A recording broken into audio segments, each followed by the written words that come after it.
crappy fade. Welcome back to another crazy, exciting episode of On the Block. It's the first official episode of the season, and we're here joined by the great Neda. How's it going, Neda? Good. What's up?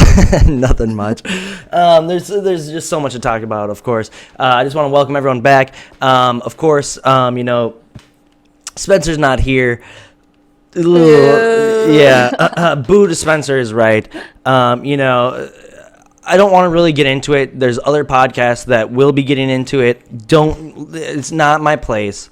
But I was the fan of the Danube River. Like, I wanted to go to the Danube River. Spencer's getting invites to the Danube River. I don't even want to talk about it. She should have been mine. That's all I'll say. Whatever. It's over. It's water under the bridge. Whatever. I don't care. Let's get on to Big Brother. I'm sorry about my diatribe. Neda, how have you been liking this season? What are you thinking about? Let's ask, actually, because you are a fucking great player. One of the best of Canada, probably undisputably, maybe. Yeah. But, I mean, there's people that are going into this game they have no clue what they're doing, the newbies. We've got people that have a secondhand view of the game, the siblings, and then we've got people that have actually played the game. If you're going into this house, what did you do when you went into the house as a newbie? What was your first plan of attack? I was just gonna be like the dumbest person in there. Okay. I was literally not gonna really say much. I was gonna act really stupid. I wasn't gonna be a fan. I told production, I'm like, for the first half, you're probably not gonna see me. They're like, what do you mean? Like, this was not you in your audition at all. Yeah. But yeah, I pretty much stuck to what I was gonna do. Obviously, the people who haven't seen the show make it the most exciting though, because those are the ones that are the Joseas who go in and they just act dumb and. I love them for it. Yeah, and that's the thing. A lot of people were getting a lot of people are like, these newbies are the dumbest newbies they've ever seen. But at the same time, it's like, well, they put in game players. They put in a bunch of tested game players. So those people are gonna lay low. That's the game. You have to lay low in these first weeks, and that is exactly right. That's the entertainment value of the show, is watching these dipshits explode, do crazy shit, just be dumb. If it was all a whole season of veterans, it would just be really dull gameplay, and it'd be very it'd be fun for us feedsters because we love that shit, but the regular viewing audience, it just wouldn't be as good. But what do you think about the newbies this year? I mean, what do you have to say about them? I mean, I like them. I get it. Before Big Brother, before I was cast, I was like, no, I only want super fans on the show. Yeah. That's what I want because I wanted me to be cast. Mm-hmm. So I get it when people it's people who haven't watched the show before getting cast. But like I said, those are the ones that are so fun because they don't know to be smart and play the so they make the stupidest, most entertaining mistakes. Yeah, absolutely. Was that something from your McCrae shrine? Yeah, the shrine is falling apart. Exactly. Oh my God, have you talked about that shrine, by the way? No, I haven't. I just set it up today. Let's talk about the shrine. No one wants to talk about this. The only good thing, the best part about the shrine is this picture was done by Natalie from Big Brother 9. Yeah, so she did that for me, and it's my favorite piece of my shrine, I guess. Yes, everyone go follow her on Facebook and all that stuff. She does great stuff, and she does Facebook Live. Yeah, whatever. I mean, also, is that a candle? There's a small candle that is burning very closely. Yeah, no. It's a real candle? No, it's not. It's camera ready candle. Yeah, so whatever. But I mean, I want to talk about the newbies because literally we don't get to see them much because the focus of the show is on the veterans. But obviously Josea is a fucking train wreck. But I have found a special place in my heart for Paul. Why? Because he is the best. I don't know why, but he is. My mom literally, I watched the show with her, yeah. And every time he's on screen, she's like, I hate him. The very first episode, 10 seconds in, she's like, he's got this look about him I just don't like. Wait, so, you're Persian, right? Yeah. So, is there a feud between Persians and Armenians? Is that a thing? No, wait, is he Armenian? Yeah, he is. I'm pretty sure he no, is. I don't know. Me and my mom were actually like thinking he was Persian, but Oh, no, really? Okay. Okay. no, I think it's Armenian. I don't know. Say something I racist. should know my call. Yeah, crap. Oh shit. But Yeah. Right, I'm not from BB15, okay? Yeah. Well, shit. The way that this cast is turning out, like, we should talk about that now. I mean, have you seen any of the outrage on Twitter? Yeah, like I was telling you before the show, this is the first time I've been like, okay, I'm not gonna watch live feeds, but I've been keeping up with like Twitter and stuff, and like it seems pretty bad. Not like quite to your standards yet, but like it's getting there. Well, you got to see Big Brother 15 through the eyes of before you ever played the game, Yeah, so it had to have exactly. been. We learned so much from you guys. Like, honestly, You're welcome. Yeah, no, I'm not kidding. Thank you. Yeah. I remember we went in and we had just seen your season, so everyone was like, "Okay, guys, let's be really careful right now." Absolutely. Well, and that's someone mentioned that where it's like, well, now the shame of Big Brother 15, the stink might be off of you with this new cast or whatever. But it's like I wouldn't wish that on my worst enemy. Like, why didn't they give this 15 should be mandatory watching because. I mean, it's a great season. It's a great season, but it actually is a great season. Thank you. I appreciate that because I honestly try to like unbiasedly look at it and be like, it's all right. But I think everyone it should be mandatory viewing because like the horrors that happened within that house. I mean, my God. But I mean, it is a lesson. It's a lesson, and even Erin was tweeting like just how like she hopes that the people can learn from it. And that's what I want to take away from it. It should be a learning experience. Like we shouldn't Erin's a horror story where it's like she got destroyed enough where she had to be like, oh my God, my whole entire life is ruined. Like I pretty much have to be on my best behavior all the time. Like of course everyone should be on their best behavior regardless, but no one should be like Stanley Kubrick like Clockwork Oranged into it like through forcible means. Like that's just like nonsense, and that is not America or Canada. I don't know. Like it should be an education thing. It shouldn't be like demeaning and like trying to like hurt someone because of the things they say. People say stupid stuff all the time. Everyone knows. Like me and you together, Neda, like we are around. Oh my God, we say the dumbest shit. Well, I mean, yeah, me and you specifically, but I mean, even more or less, like we get around all these Big Brother people, and you hear stuff that it's like, okay, well. Good thing we're not in the Big Brother house. Yeah, good thing you didn't say that on TV. Yeah, exactly. You would not be America's favorite dad. Yeah. Well, exactly, and that's exactly what it is. And so it's like. But okay, here's the thing. That's what I don't get. Is like these people, they know what show they're going on. You would think they would just type it into YouTube. Oh, there's live feeds 24/7. Maybe like just. Be aware, like don't like but you know what I mean. People don't understand the magnitude of it, you know. Yeah, that's so true. That's true. You would think you would Google the show you're gonna be on for about 3 months and like learn a little bit about it before you go on. I literally heard. And don't talk about burning goats. Like... Oh my God, yeah. Excuse me, we're not even gonna get into that. Yeah, I don't want to touch that because I got so much hate for defending Corey. Again, I saw your tweet and I get why you like defend them though, because like you know how people can just say dumb shit and like not really mean it or it just comes out of their mouth because they I want to be I can't remember the word now, but I want to like be there for the alumni because these people. I've seen it. I've seen like the horrors. Like so to me, it's like I want to try to be the voice of reason for the masses and be like, let's step back, folks. And like, I mean, I'm not like as so many people point out like oh that means you support the animal abuse. It's like what like do you know me? Like there's no way. But I'm just saying like it's a story. Let's whatever. People want to lead crusades for clickbait. Whatever, let them be. But let's everyone. If you're a watcher of the show, you probably understand. You probably know better than it. I've said it a million times. Like let's try to ease it back and try to watch objectively. Let's not try to influence the people inside the house because we're trying to get this to be a peer experiment. I don't know. That's what I've got to say about that.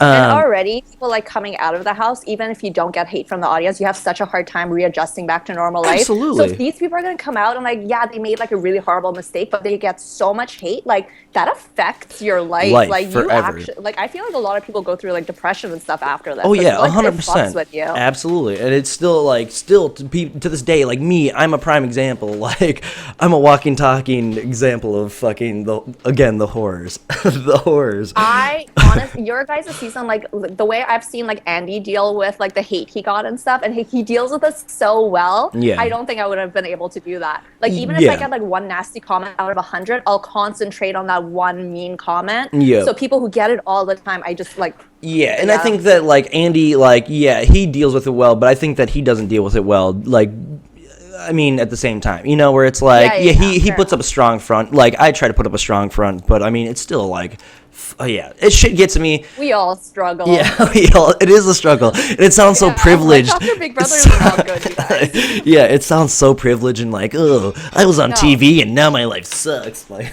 I worked at a gas station. It's funny that like me and you were the super fans and stuff, and like we're telling people it's not that fucking. It's not. Yeah, you heard it here first, folks. It's not that great. Unless you're like one of the like privileged, like the Jeff or the well, Emmett you have to be the golden child. Yeah, the golden children. Like that's the golden children. Yeah, they have it nice and nice. I am not one of those. I am a dirty homeless man. That's okay. We'll go egg their houses. Yeah. Starting with Jeff. Let's see. So, what do you think about like the returnees, their spots in the house? You know, we've been getting a lot of day coverage. She's had. I saw the diary room total, the newest updated one from tonight's episode, and it seems like Day's getting the most diary room time, which she's like I love the it. Speaker of the season so far. Yeah, right? I love it, and she gives really really good diaries every single time. You know, besides her, I mean, I think all the veterans are in a really good spot. I mean, you know, this third person twist might really screw them up if one of the outsiders wins it. You know, they win HOH and that other thing. It's like, the veterans could be fucked. I feel like CBS kind of built in this system to like try to keep the veterans alive, but it could twist the other way. I kind of wish it does. I don't want my boy Frank to be in trouble, but you know, I like the back and forth of the house always. What do you think about these veterans? The vets are. I thought they were kind of random at first. Like when they announced them, I was like, why? Mm-hmm. And it's kind of funny that like they just completely shafted 15. I'd be pissed. But the twist that they've put in, I feel like the fact that no one will ever know what those times are, right? I feel like that's completely easy for production to influence whichever way they want. Like, oh, someone they didn't like one HOH, cool, let's give this person the slowest time or the fastest time. It's super easy. I mean, like, yeah. I mean, and there's like really pessimistic about like Big Brother, but... and like the conspiracy theorists in all of us wants to like say that for sure. The thing I would have to like say against that is like, yeah, they probably could have. Are they going to do the same kind of competition like for the second one? Think they're gonna do it, like every single week. They're gonna. I don't think they're gonna do that. I just feel like if they're ever in a spot where they feel like they need to do something, it's an easy way to control the game. Absolutely. And they're going to want to keep what keeps their bread buttered around for sure. Yeah, I mean, I definitely see, and especially with this new twist of like, of, you know, the returnees, what is it, Redemption Island Survivor, so I mean, that's crazy. But the fact that like you know, that's another way for like one of these returnees to come back, you know, like this is just an extra insurance policy, you know. Plus, like the thing that I don't like about this Redemption Island thing is that when you're you know, you're fighting for your life every single week and you're just like in sequester the whole time, like that's got to take a lot out of you. Like, you don't get to talk to people. Like, I mean, sure, your like fight or flight response might be up, but at the same time, like, you're Frank, say you just get evicted, like, you're gonna go into that first match and just kick ass. So whoever gets evicted fourth here coming up is gonna have like the best odds, I would imagine, just by like they don't have to fight as hard, like, and they know that they could come back. I don't know. It just seems like, yeah, it's an interesting concept. What are your takes on it? From Survivor somewhere out there is cheering right now. Redemption Island is bad. You know what? I hate when people come back into the game, but this seems like it's the most fair way that they've done it so far. Like, remember, Jocasta almost won back the competition. Yeah, like, the crapshoot. At least this is like the most fair way they've done it so far. Yeah. That's like the most positive thing I can say about it. I would agree with that. And plus, like, the other thing about it is that it gives Glenn a possibility, like a glimmering hope. Like, fuck it, like let's get Glenn back in there. I mean, sure. I'm over Glenn. I'm over Jody. I'm over Glenn. I am Like, let's 100% move over on. Jody. 100%. Sorry, Jody, but God, I'm over it. yeah, I mean, sorry, Jody. but Glenn literally, he has a chance to come back at this point. You know, like Does Jody. he? Does he really, McCrae? He does What if not he have just? a What if he chance. had like a champion run? It just fucking is taking out everyone. Just big dog Glenn in it. You know. Like, we can make a bet about this. If you want. I would not bet on that, but I would Okay, love good. to see it. Good. Yeah, I would love to see it. I don't know, but I mean, let's talk about the episode a little bit tonight. I mean, as expected, Josiah walks. He doesn't walk out with his "fuck you, fuck you, fuck you" is what he said he was gonna do. Paulie said that he was going to tell Josiah, like, hey, say hi to Julie for me right before the vote. We didn't really get to see it. I was waiting for it. But I don't know, like this, it was a good blindside, but it just didn't feel like a real good blindside. I almost feel bad for Josiah. Is that weird to say? Like, Yeah, that's just weird to say. because he's just so out of it. Like, he seems like I feel like production must have told him, like, you cannot swear on television if you do get evicted. well, I'm sure they did say that, but at least like go out with a bang. Like your whole character is like, yo, I everything is straight up. Like I'm just gonna tell it like it is, and I'm gonna blow up when this happens. Like, okay, dude, you're so full of yourself to the end. Like, good on you for agree. keeping to your character traits, I guess. I'm not surprised that Paulie didn't say what he was gonna say, because didn't Cody all the time last year? I'm gonna do confront this, him, I'm gonna and, do like, this, Never yeah, confronted yeah. anyone, so it's like a family trait. But Josiah, I guess when you get evicted, you're like, what the fuck is the point? I'm just gonna Oh, like, of course, go yeah. drink now. Yeah, excellent, absolutely. I mean, and yeah, Josiah seems like kind of like a chihuahua, where it's like, you know, he thinks he's a big dog, but like really he's just like swimming with sharks. Mixed metaphors, but whatever. Just barks really loudly. Yeah. Yeah, the chihuahua's swimming with sharks. Exactly. His bark is much bigger than his bite.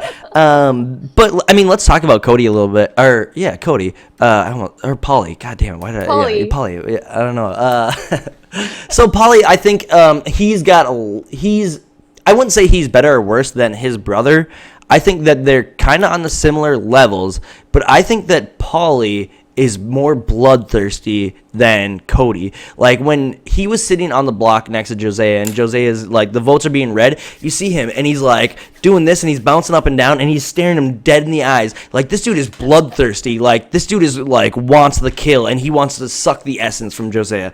Like, to me, that just is like ruthless, and I think it comes from watching his brother like be like on that side and like screwing shit up, kind of, you know. But like also his brother kind I of feel like fucking this up is that like end his part. redemption for his brother, like watching everyone like tear apart Cody for being such a bad game player. He's like, Absolutely. oh, fuck, Well, I gotta now go he gets fix our family reputation now. Absolutely, and I think that like he has kind of more to prove almost, but like I was delighted in his delight of like just watching a kill. Like, to me, that's what it is. It's watching a kill. Paulie, yeah. I really do I'm like rooting him. for Paulie. Yep. I think he's got the same flaws kind of as his brother, I would say, just from watching the feeds. But at the same time, yeah, he's a lot more aggressive, which... If you had to choose, like, who's smarter, who would you choose? Cody or... You, like, know Cody in real life, too. Have you met Paulie in real life? No. Oh, actually, I've met Paulie, I think, more than I met Cody. I met Paulie. That's right. I did. I was fucking drunk. Sorry, but I met Paulie, and I was talking to him a bunch. I don't think I've met Cody as much as I've met Paulie, to be honest.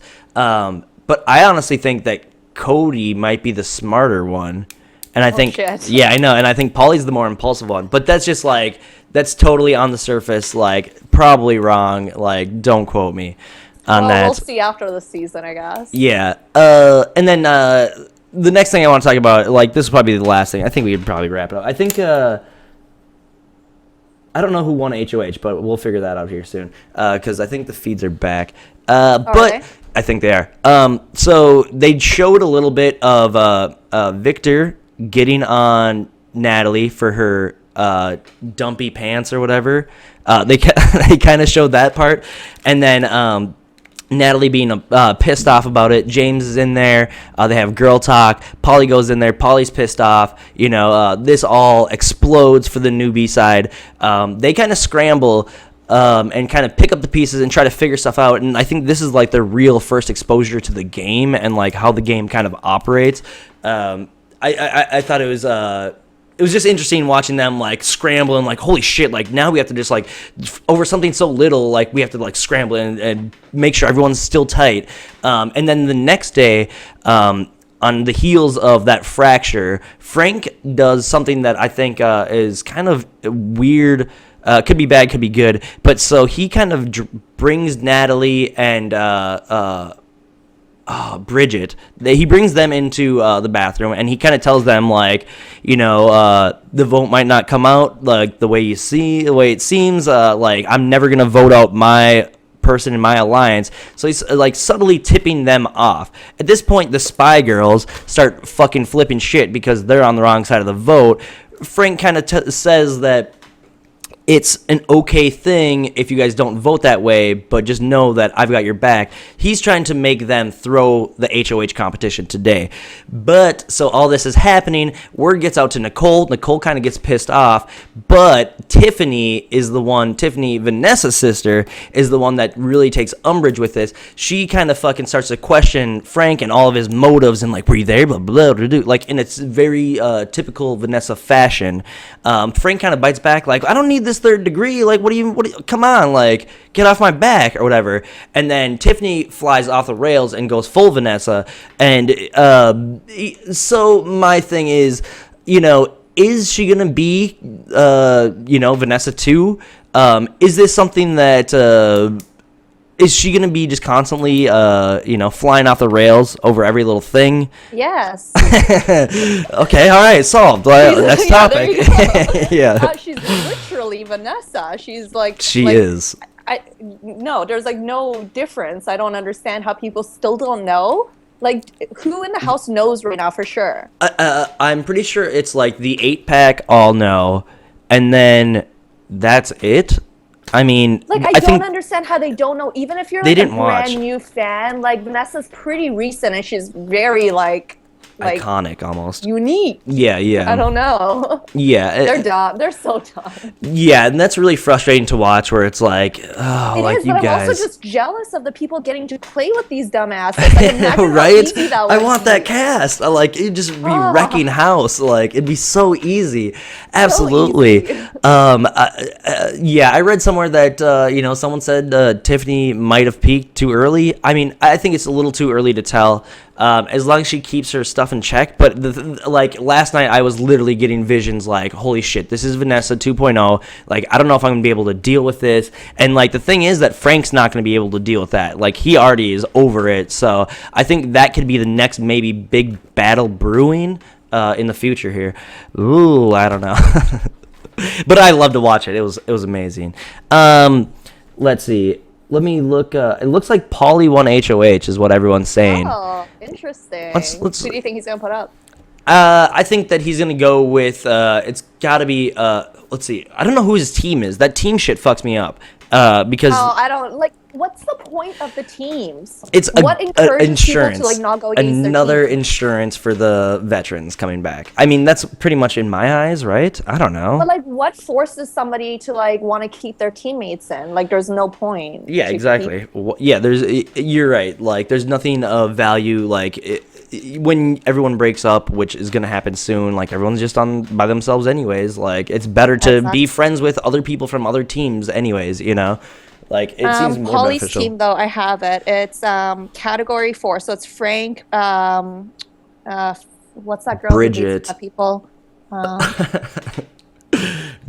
guys know who I'm talking about. Yeah, with the glasses, and Paulie and Bridget. Yeah. Okay, so I mean, it's yeah, they're all fine. What the fuck him? He's gonna put up Victor and Paul.